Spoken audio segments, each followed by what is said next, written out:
Hi, and welcome to the first course of the Transform Recruitment Marketing Certification. This is RM101, Recruitment Marketing, your intro to a new discipline. We're excited and honored to welcome you to this first of 9 courses especially designed to deepen your knowledge of recruitment marketing, whether you're brand new to the craft or have years of experience. This course will run approximately 60 minutes. At the conclusion of the course, we recommend taking the practice assessment to reinforce what you've learned.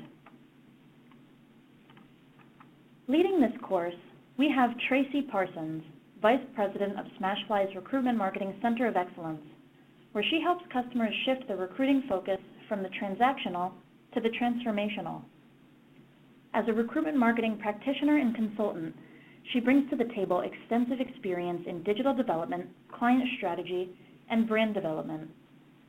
She's spoken at the Social Recruiting Strategies Conference, eBrandCon, and Transform.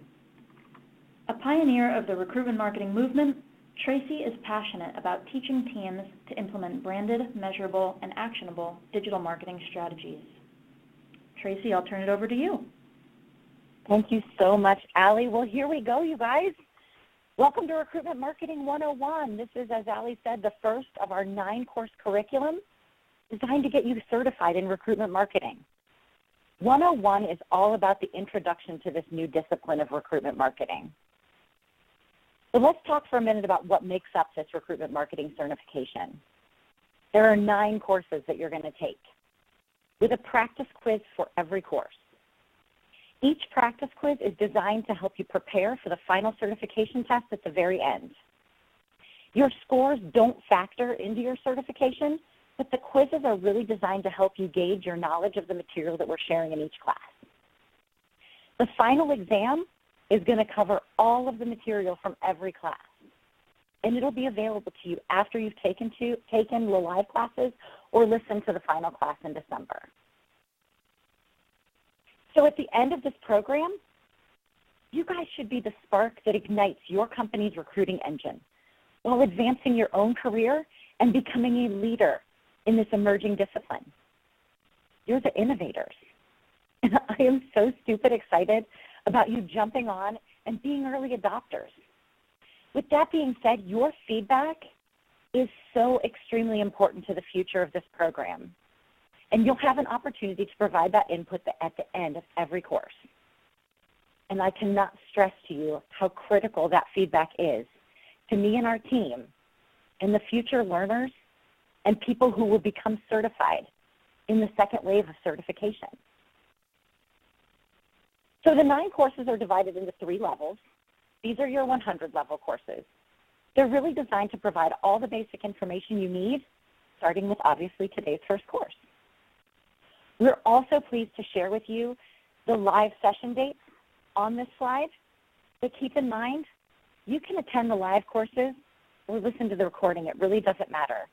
And as Allie said, these recordings will be posted to the website within 5 days after each session. So binge on the 100s and take the 200s and 300s live, or vice versa. In the 200 level, we're providing more advanced recruitment marketing concepts and tactics. And we finish with a masterclass designed to help you create your very own recruitment marketing framework and plan. The courses are designed to appeal to everyone on this continuum, whether you're completely new to recruitment marketing or you've been getting started on your own. And it's even designed to truly appeal to those individuals who've already been practicing recruitment marketing for a number of years. Because we designed this curriculum to not just be theory, we're going to be providing you with not only resources, but actions that we've called Do This Tomorrow. Pretty descriptive, right? Think of this as your homework. These tasks are going to help you take what we cover in class and start using it in your day-to-day work right away. Shortly after this session ends, you'll also receive some takeaways that outline the recommendations that we're making. You'll also get a list of suggested blog articles to read and follow, and links to the sources that we use to gather this course material. Today we want to accomplish a few things. First, we're going to spend some time providing a baseline on modern recruitment marketing. What it is, how does it differ from the traditional ways that recruitment has been done? As an industry, we need to be working off of the same script. So we start with a common definition to build from. Second, we're going to introduce you to recruitment marketing best practices that you can use today and also to measure your future programs against. Finally, we're going to take a look at the candidate journey and how it really differs from what we're doing and expecting. Overall, this course will provide really the foundation as we embark upon the next 8 courses together in the series. Okay, so with all of that out of the way, let's get to learning. Recruitment marketing is one piece of the overall picture. And the chances you are already doing some elements of recruitment marketing are about 100%. But recruitment marketing is more than just job ads, which you are really likely already doing. That's probably one of the 100%. Recruitment advertising is but one tactic in the arsenal that people use to drive talent to jobs. But it's just a facet of recruitment marketing. You also probably have an employer brand. You're likely sharing that brand on your career site, in social, on review sites, and basically all across the web that you can find. The brand is essentially who you are as an employer, but it isn't really in and of itself recruitment marketing. As you can see, because I love a good Venn diagram, that these are both elements of recruitment marketing that really need to work together. So to bring this all together from a practical standpoint, let's have a little fun and look at some cartoons, because who doesn't love cartoons, to see what the difference really is. When you as an employer say, work for us, work for us, work for us, or even apply now, apply now, apply now, what do you guys think that is? Let's take a quick poll. So for those of you listening to the recording, you can take a guess. So I'm going to leave this poll open for about 20 seconds. I would love for you guys to tell me what you think this is in terms of recruitment advertising, employer brand, or recruitment marketing.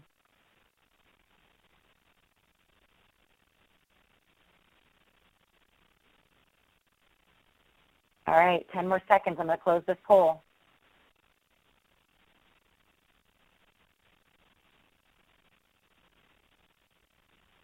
Poll's closed.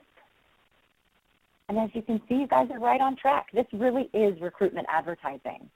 It's what recruitment advertising is all about. It's getting that call to action out there and getting that action that we're looking for from that target audience. And as you noted, there's not a lot of employer brand in there. It's all about work for us. And for those of you who said recruitment marketing, you're right. It is an element of recruitment marketing, but it's fundamentally recruitment advertising.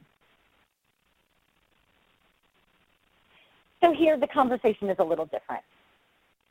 It gives you a reason to apply. It tells you a little bit about the why.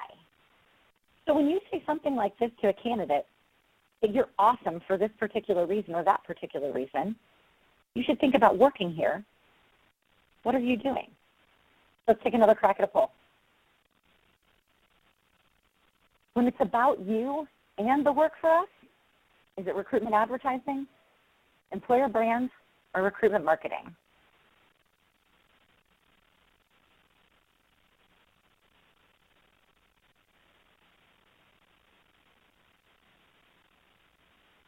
I'm going to leave it open for 3, 2, 1. All right, I'm going to close this poll. So interestingly enough, you guys, this is more about recruitment marketing than it is about employer brand, and I'm going to show you the difference on the very next slide.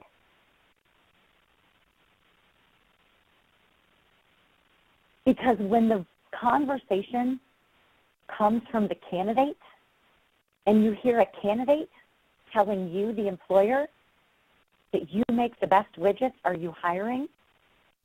Again, I'm going to give you guys another crack at a poll.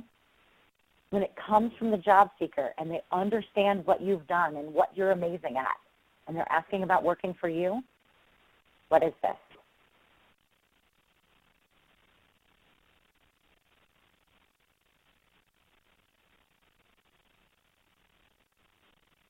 You guys are gangbusters all over this one.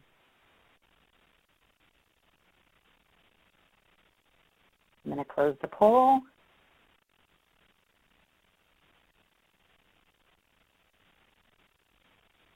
And guess what? It absolutely is employer brand. It's really about getting that why out there and helping that candidate understand why they would choose you. It's not you talking about you, it's them talking about you. And you've done enough about your employer brand to really set that into their minds. So as you can see, all of these concepts are truly interconnected, but they're not at all interchangeable. Never forget, and I've said this a million times, people will come for the brand. They will absolutely convert for the job, but they stay for the culture. And none of that happens without a strategy for a fully formed employer brand, outstanding, robust recruitment marketing practices, and well-placed recruitment advertising. So what's the net of all of this? Recruitment marketing takes the employer brand and it brings it to life. You're looking to reach 100% of the talent market, not just the 12% of active job seekers at any given time.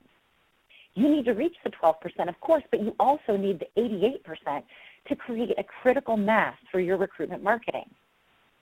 You need to express your brand across a variety of channels and in a variety of ways and delivery models throughout that candidate journey. So for us, the definition of recruitment marketing is every single tactic and channel that you can use to interact with people around your employer brand, your employment purpose, and your jobs. When these touch points really start to sing and tell a consistent, unique, and personalized story throughout the entire candidate journey, all the way from awareness to application to onboarding, you can build pipelines of interested candidates and make right fit hires.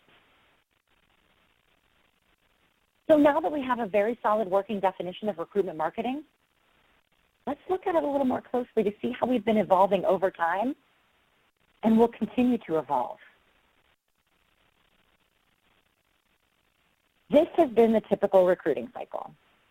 Someone leaves, or management or your CEO has decided there's a new initiative that has to launch that's going to require new talent. So essentially, you need people. You need a person, you need a human, or in some cases, you need many humans. So you advertise that job. People send in their resumes, and it's typically the 12% that are active job seekers.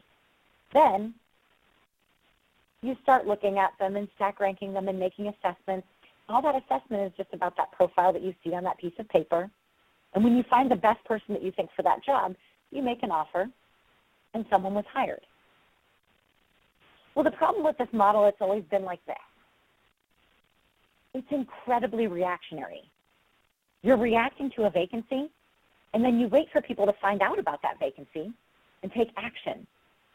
And obviously this worked in the past to a certain degree, but the demands of today make this an unsustainable, slow, and reactive model. So why did this need to change? I mean, if it worked to some degree, what's different? Well, a lot's changed. For one, the audience is different. We're talking about what we call Generation Y. Why you? Why now? Why would I work with you at this point in my life? These whys are so important because they have endless choices. Work or don't work, full-time or gig economy, financial services or technology, startup or enterprise, at home or in an office. They have countless options and so many places that they can go and view content about your brand and jobs and their careers. And with this shift in audience and options and expectations, companies are finding it more difficult than ever to be relevant to this growing and shifting audience. Generation Y is really describing the attitudinal shift that each person has in his or her unique reasons for working. And that people choose an employer based on that company's answer to why. Why should someone choose to work there? To compete effectively in today's talent-driven market, we have to address the why. People have different reasons for work, when they work, where they work, and with whom.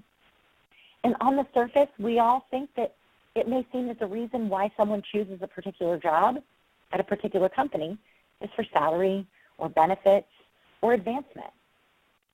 And while those reasons for choosing a job are undeniably important, they aren't the only factors that matter anymore. People now want to align their why with their employer's why.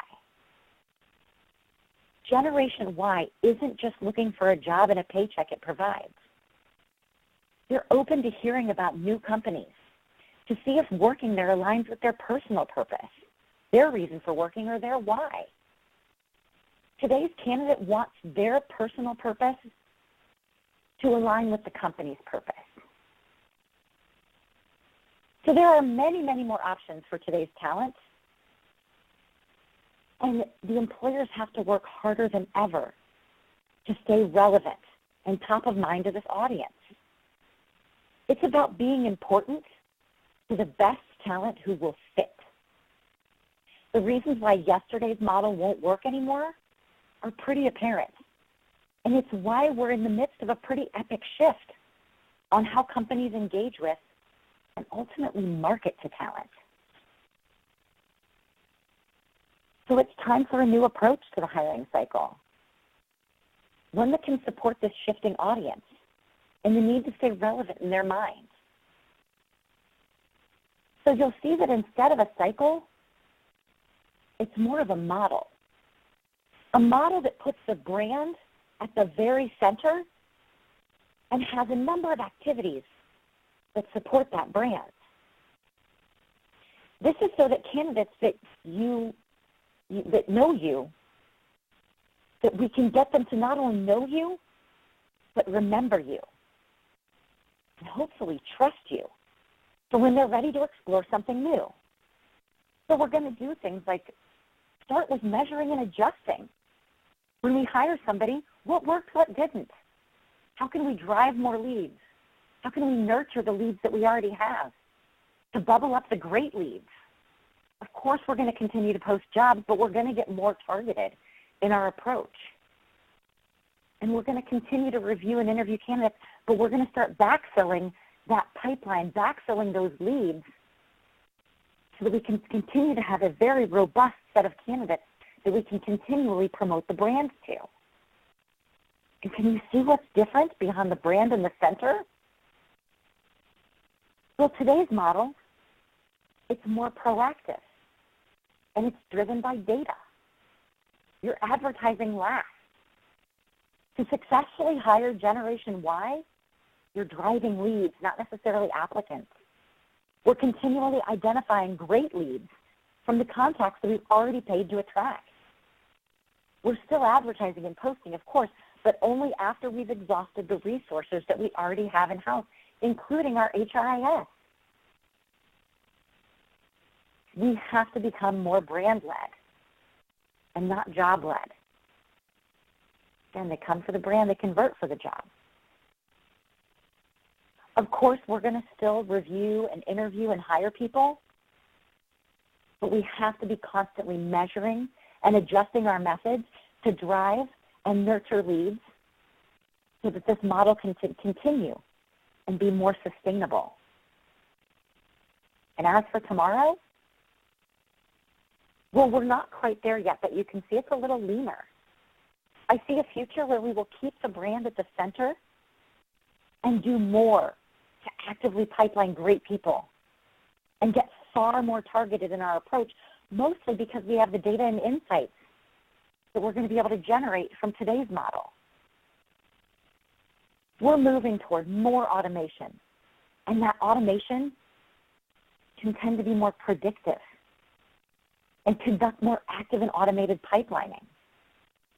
We'll be building the foundation for this model throughout this course, and it's what we want to be working toward throughout the certification program.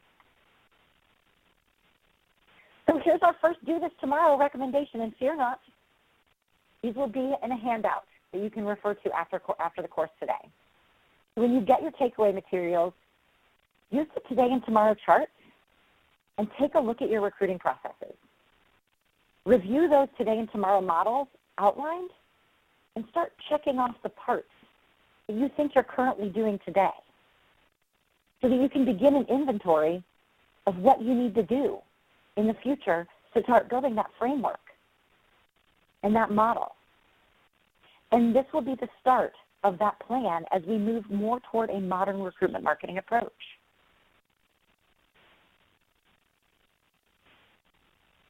With the definition of recruitment marketing in place and a little history and crystal ball exercise out of the way, time to take a close look at best practices. We recommend these best practices as you implement your own recruitment marketing discipline. Based on where we are today and where we're headed tomorrow, we feel that these are 3 best practices to help drive us from yesterday to today more effectively and efficiently. And I know 3 doesn't seem like a lot, but 3 is a perfect number to start with. It's where we're going to go. It's how we're headed, and it's how we're going to get there. We're not going to boil the ocean. The biggest shift, and you saw it in the model, is to put that brand squarely on the, put that focus squarely on the brand. You have to lead with the brand. And since we have a large shifting audience, we must make sure that we, take that brand and build relationships with talent beyond that 12% that are actively looking for work. To do this, your recruitment marketing has to be relationship-based. Finally, if we're ever going to get to a predictive model, we need to establish data-driven practices that will help you see what's working and what isn't, so you can implement agile marketing practices to drive your strategy forward. So let's take a little time and spend a closer look at each best practice, and we're going to start with brand-led. And because I'm a giant data nerd, when we were defining these best practices, it had to be supported by research. And boy, is brand-led, holy smokes, supported by research. Candidates are shoppers. They are well-informed, and they research organizations through a number of channels. Research shows that the decision to take their career to your organization can involve as many as 12 touch points with your employer brand and content. And 57% of their decision is made before they even hit your career site. Companies that lead with the brand have a 50% lower cost per hire and a 28% lower turnover rate. Why do you guys think being brand-led causes this dramatic decrease in cost per hire and turnover? Well, for me, it's very plain. Because they know your organization before they join it. They aren't just taking a job. They've decided that your organization is a fit for them for multiple reasons. And since we can see that brand-led works, let's talk about how we can make all of us more brand-led. When you're brand-led, you are optimizing your employer brand to take full advantage of your branded content. You put the employer brand front and center, and then make that brand first. Let the jobs be the conduit to transaction. Brand first, job second. And with that focus on your brand has got to be 100. It has got to be true and real. And when it's true and real, what that really means is that it's defensible. You can defend it. And it's authentic. It's who you really are. The bottom line, it's critical to break down those barriers of what it's like to work for you. Being brand-led allows you to truly showcase what it's like to work for you in order to attract that right fit talent. In our second course, we are going to take a deep dive into the employer brand and talk about how we establish one and enhance the one that you already have. We're going to cover that in RM102. But for now, we're going to discuss it as a best practice to work toward. If you're not brand-led and jobs come first, you are sitting squarely in yesterday's model. You're advertising jobs. You have a single call to action, which is usually apply now. And your resumes, you take them, you review them, and if the candidates aren't hired, we forget about them. It's fundamentally wasteful because you've already paid all that money to attract them. When you start with a recruiting model that is brand-led, your message is about who you are. You offer multiple calls to action. Join our talent network, sign up for a newsletter, apply now is obviously one of them, search is obviously one of them, but those aren't everything. You review your candidates, and when they're not selected for the position, you bubble up the good ones and pipeline them into future consideration. As I mentioned earlier, we're going to take a much closer look at the employer brand in RM102. And let's take a look at some brand-led tactics and some examples that support them. From a tactical standpoint, to execute against a brand-led best practice, you should consider your content to be ubiquitous. So think ambient, think always on. And this ambient, always on content should be very consistent across all the channels you're using. It has to be consistent no matter where you place content. What you say on Twitter should be consistent to what you have on blogs and LinkedIn and your career site and Glassdoor.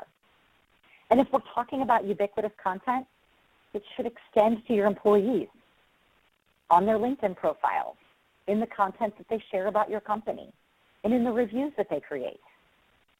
It has to be consistent and always on. And finally, this ambient content should be both created and curated from third-party sources. And what I mean by that is if there are blogs or social posts from news sites or third parties or advice columns or blogs that align with your brand, share those. It creates a level of credibility in your brand, and it also creates engagement with your prospective employees. So GE is a really great brand-led organization. They have great examples of ambient content as well, and they had a big job in front of them. They needed to transition from a company that everybody thought about as washing machines and light bulbs to powering a quarter of the world's energy. Those are different stories. And it has to not only be baked in the corporate brand, but it has to then transition to that employer brand like it does for GE. And you'll see this on multiple channels. You'll see this quote from their chairman and CEO. You'll see it on their career site. They go behind the scenes and show what engaged employee advocates are saying and doing and thinking. And they continue their employer brand on Twitter. And they've got this amazing Balance the Equation campaign that's trending to attract female candidates. They also do Facebook Live events that are also on brand and answer questions that provide that level of ambient, ubiquitous content wherever their talent is. And so these examples of GE having a strong employer brand and carrying it through the career site into their commercials and social media show how powerful brand-led can be. UPS is another example that I love. They are 100% brand-led, and they attract those candidates by being brand-led. And it's not just about the job, but it's about the future.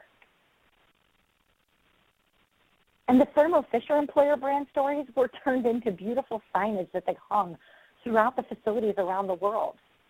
These printed pieces, they build strong emotional connection to the company and encourage their people to look at their work from a different perspective. And once you've nailed that always-on, ambient, consistent content,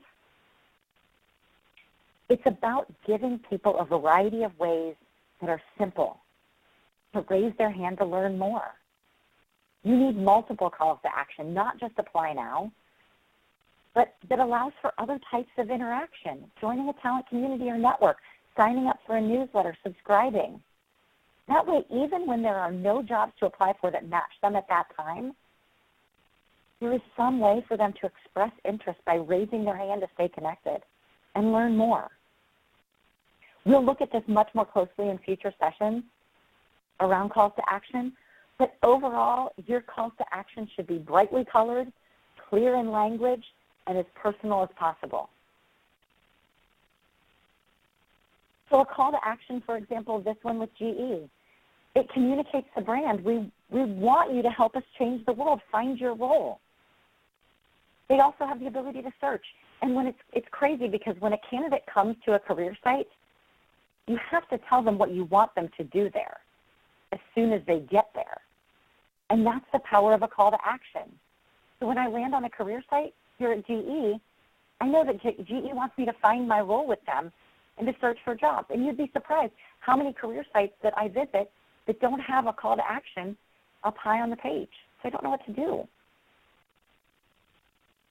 Thermo Fisher's career site shows multiple calls to action, not just to search jobs, but to discover employee stories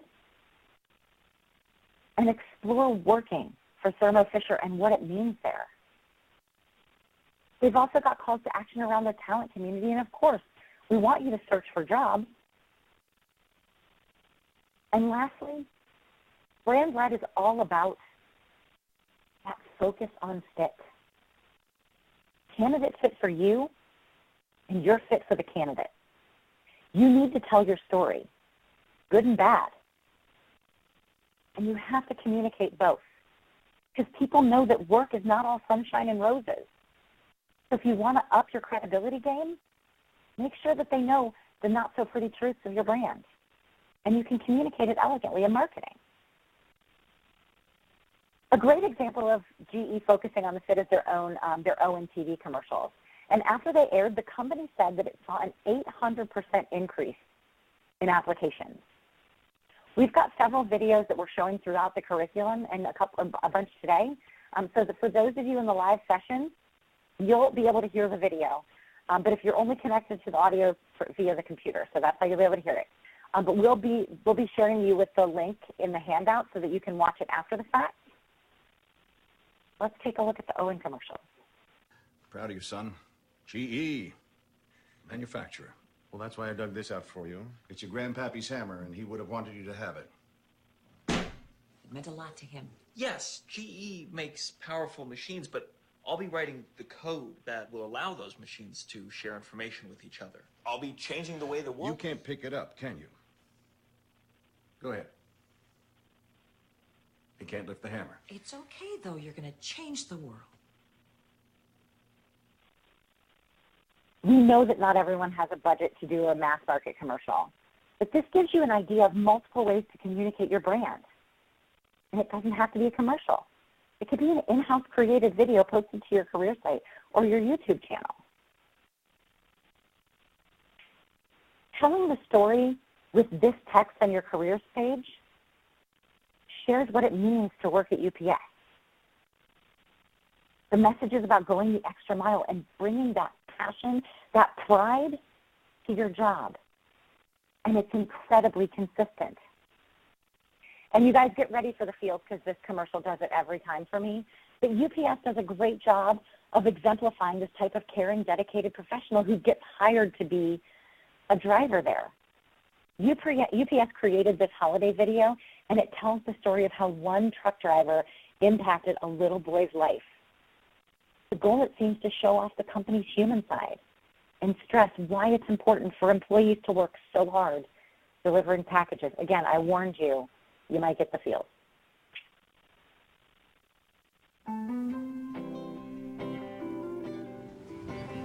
I make deliveries to Carson probably 2 or 3 times a week. Well, it first started off, he wouldn't even come out of the house. He would just look at the truck from inside the window there, his picture window. He loved just trucks in general. But for some reason, the UPS truck really captivated him. He was just intrigued by it. Who is that guy? Mr. Ernie and me. Yeah, it's pretty neat to see him all the time with his UPS uniform on. He was always looking really sharp, you know, with his hat and his boots and the whole outfit. Mr. Ernie! Every single day, like I said, I can come here, 3 times in a week, and I get the same reaction every single time, all that excitement, So, and he's always ready, waiting.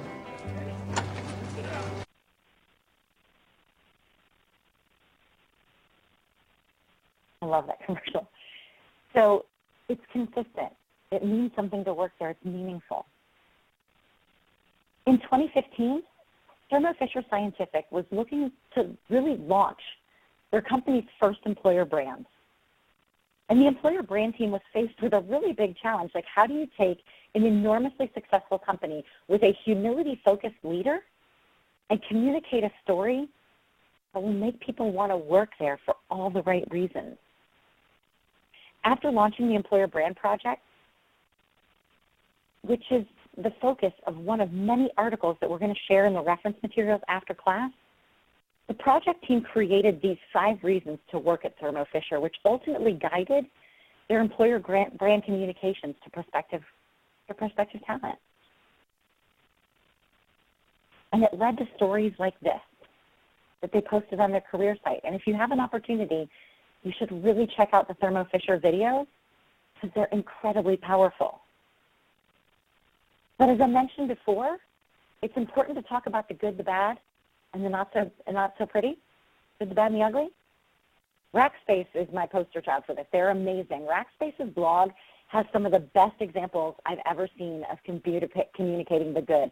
They really talk about what it's like to work there. They talk about why you should join it from the employee's point of view. They talk about how customer service and customer-centric is their calling card. But they also talk about the not so pretty. It's a post from their CEO about why he's leaving. And they also talk about downsizing. It's important to talk about all of this so that you can own your complete story and give your candidates a real sense of what it means to work there. Bottom line, candidates want to know about your company and culture, not just the job. So I'm getting ready to open another poll, and I'd like to hear from you guys how many of these things that you're currently doing. And again, if you're listening to this recording, you can take notes of this yourself. So go ahead and check these boxes. What do you guys think you're doing?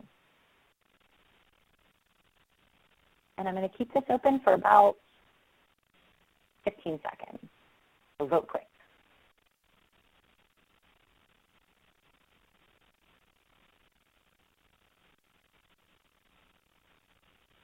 All right, I'm going to close the poll in 5.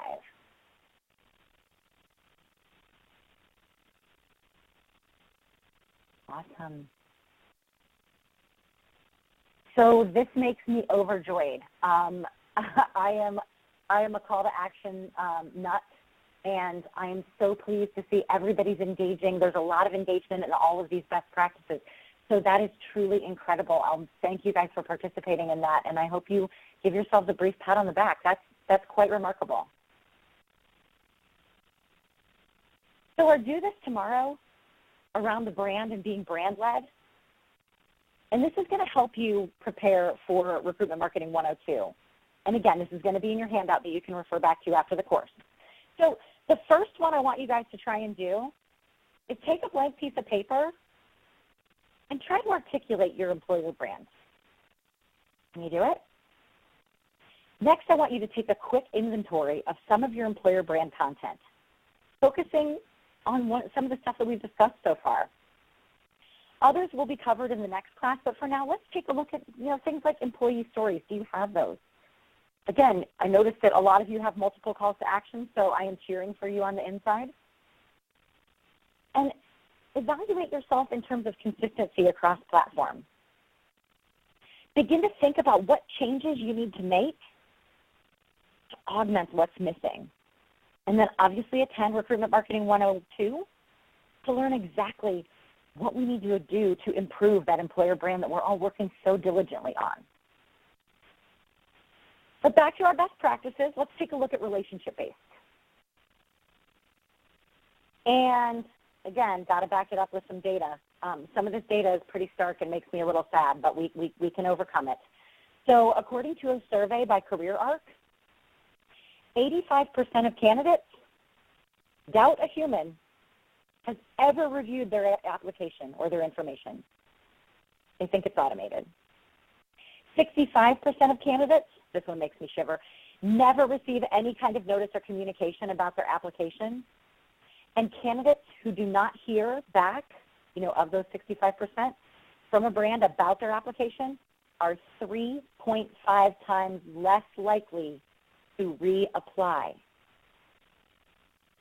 60% of candidates say that better communications would make the most positive impact on their candidate experience.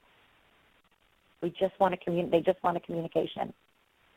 And according to research by Telemetry, 42% of candidates who have a bad experience, also makes me shudder, are somewhat to highly likely to stop buying goods or services from that company. You guys, relationships matter, not just to the employer brand, but obviously to the consumer brand as well. In recruitment marketing, you want to build relationships ahead of the need to fill requisitions. And you need to think about hiring at the right time, not just in time, so that you can get more predictive about the talent you're going to need that is going to make an impact on your business. The goal here is obviously to find, attract, but most importantly maybe, nurture and hire the right people who fit your organization. We'll be touching on how to build relationships throughout most of the courses, but in particular, Recruitment Marketing 202, Nurturing Leads, is going to be the holy grail for this one. When you're not relationship-based, guess what? You're using yesterday's model. You're advertising now, it's apply now, apply now, apply now. You reach out to a few, you hire some, and you leave the rest behind. You forget about them. But when you're relationship-based, you're squarely in today's model. You work on generating leads. Again, it's about lead generation in relationship-based, not application generation. Even when there are no specific jobs to fill. You work those leads by identifying their fit, building out strong profiles, putting the best people into a pipeline for future roles, and nurturing that relationship. Share interesting information. Keep them warm until there is the right fit role at the right time. So when it comes to relationship-based tactics, you're looking at straight-up lead generation. And we're going to go deep in future courses on the tactics for lead gen, but this is going to be an important piece to your recruitment marketing relationship-based practice.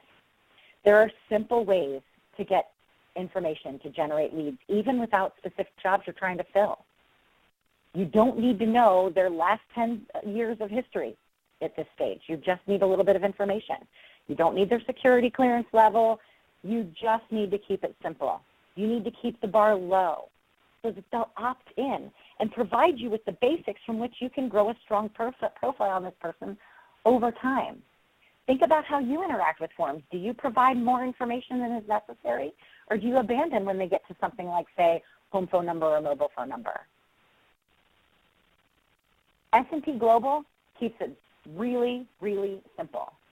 First name, last name, email, location, where you are in your career. It's that easy. And it's all you really need.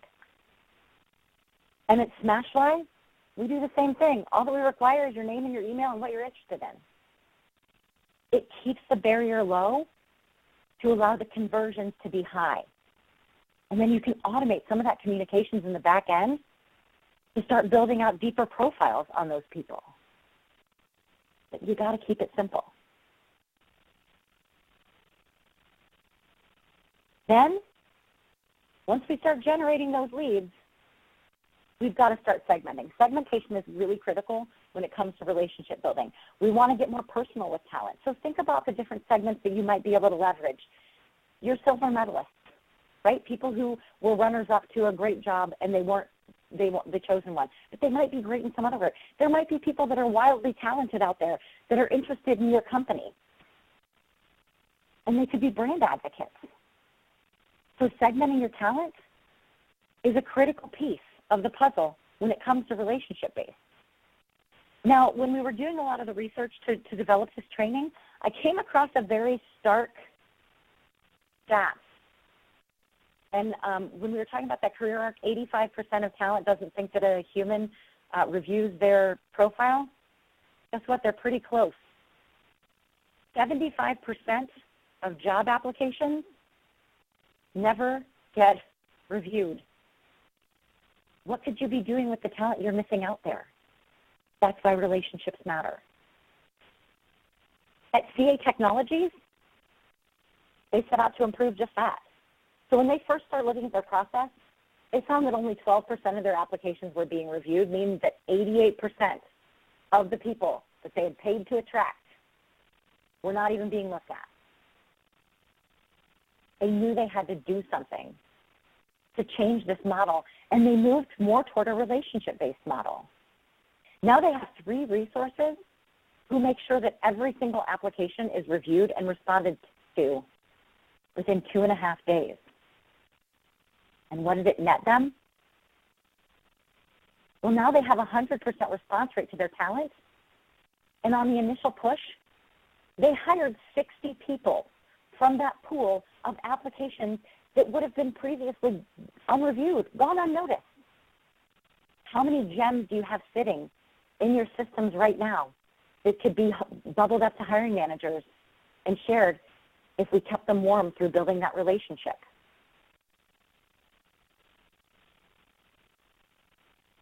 Once you have leads, you've got to nurture them, especially segmented ones. Give them information that's not just about jobs. Get personal with them. Provide them appealing content that speaks to them, that helps them along in their journey.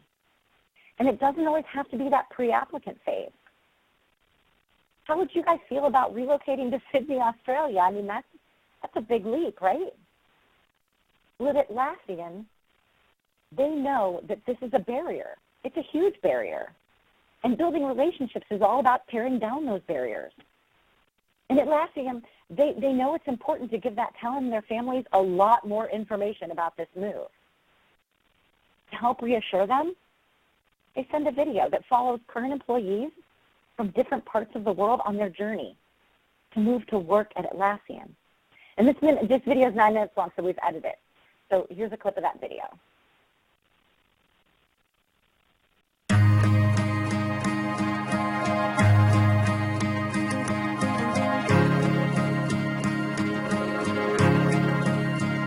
I've come from Siberia, and it's really it's kind of, if you look on the Russia, it's a center of Russia, and it's a place where there is no ocean or like any sea or something for many kilometers around. It still happens sometimes. When I just go out from office and go home riding the bus, I always think about it. I'm just thinking, how come I'm here and I'm able to surf and do stuff, to work in Atlassian, to do it's like sometimes you want to just teach yourself, to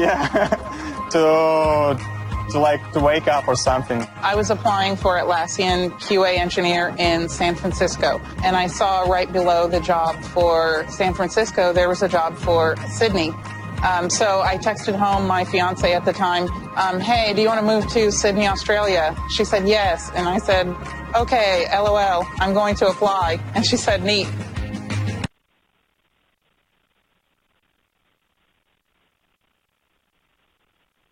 Another organization that strives to be relationship-based is Nestle Purina, and they made the decision that their thousands of leads weren't going to be lost.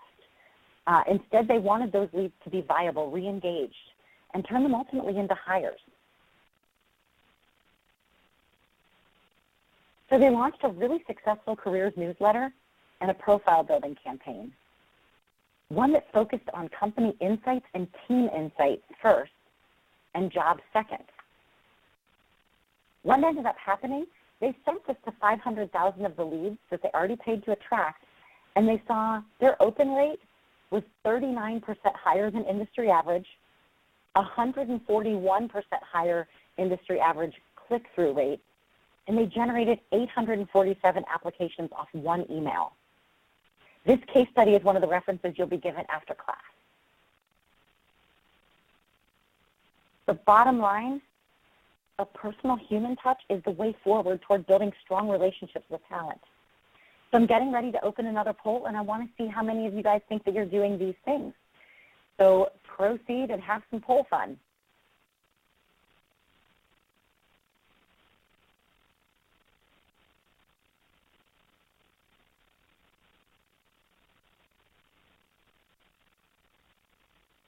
All right, I'm closing in 3.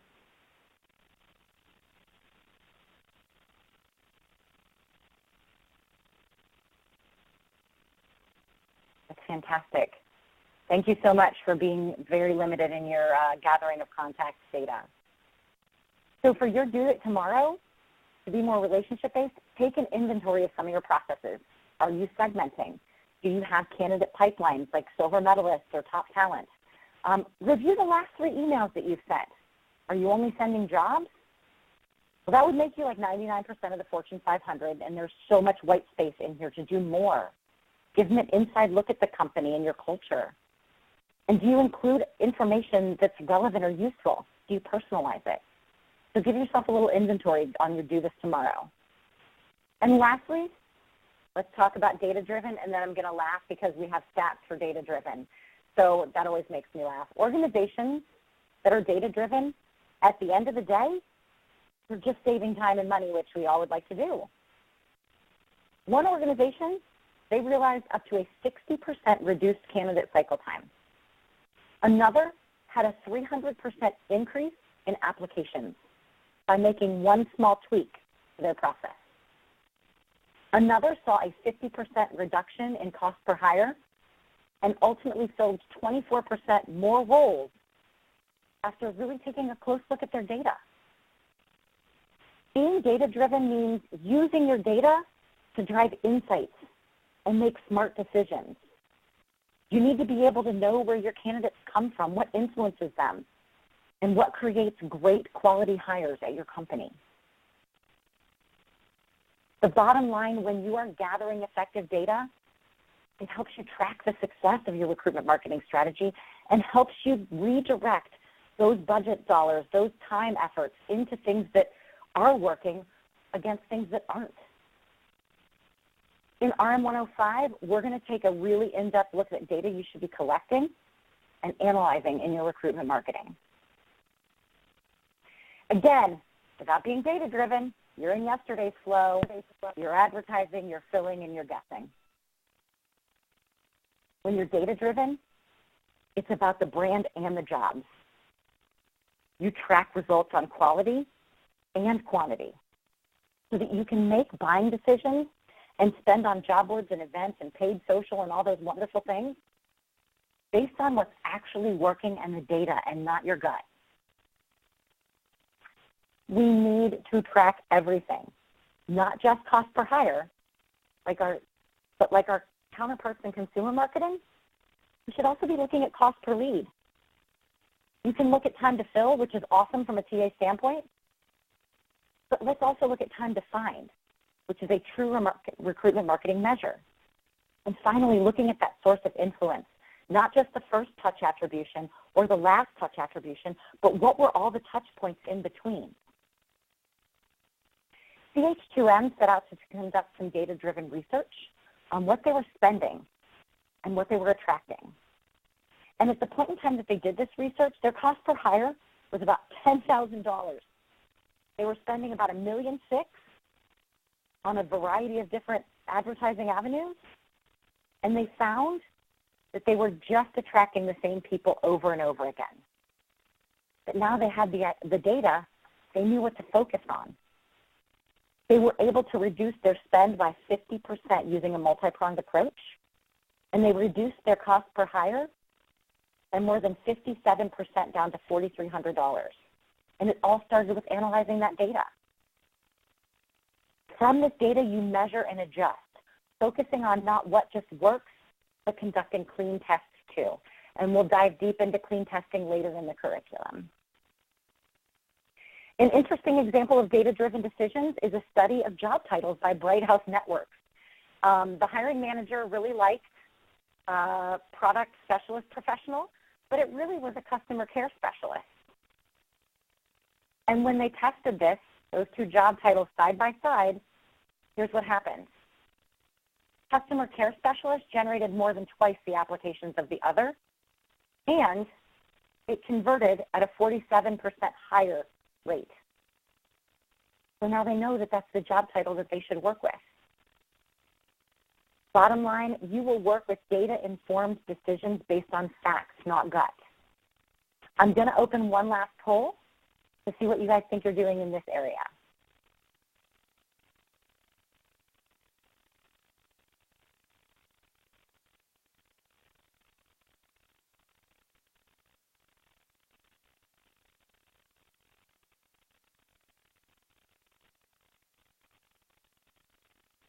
All right, closing.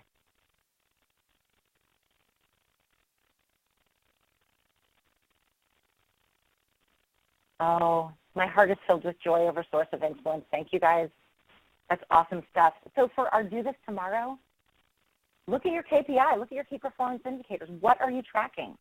And create a baseline of all those KPIs, where you are today, so you can see where you go tomorrow and the next day and 6 months from now. And then I want you on a separate sheet to take a list of the second KPIs that you'd like to measure and talk with your HRIS team about getting to those next generation KPI. So armed with these best practices, let's take a quick look from the audience's point of view, right? How are candidates interacting with your brand? If we don't look at the audience, we kind of miss the point. Most frequently, we think of this journey to our organization as this lovely linear funnel, right? They're aware, then they're considering, then they often, then they're just going to apply, and it's like a little sausage grinder. They go through it. But what's really happening is this. The candidate doesn't see the funnel because their journey isn't linear. They may first find out about you on your career site or an event or read a blog post or an email. All of that is about building awareness, but it's also consideration and interest. Until many touch points later, they apply for a job. The takeaway here is that one size fits all is a lot closer to one size fits none.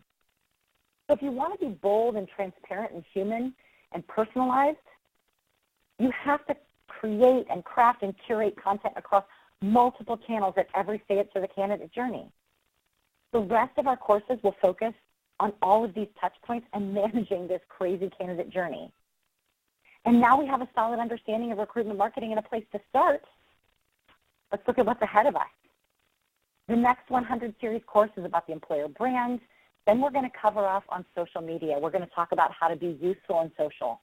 We're also going to talk about how you market your jobs and media mix, as well as data, how to measure it, what to measure, and how to prove your value.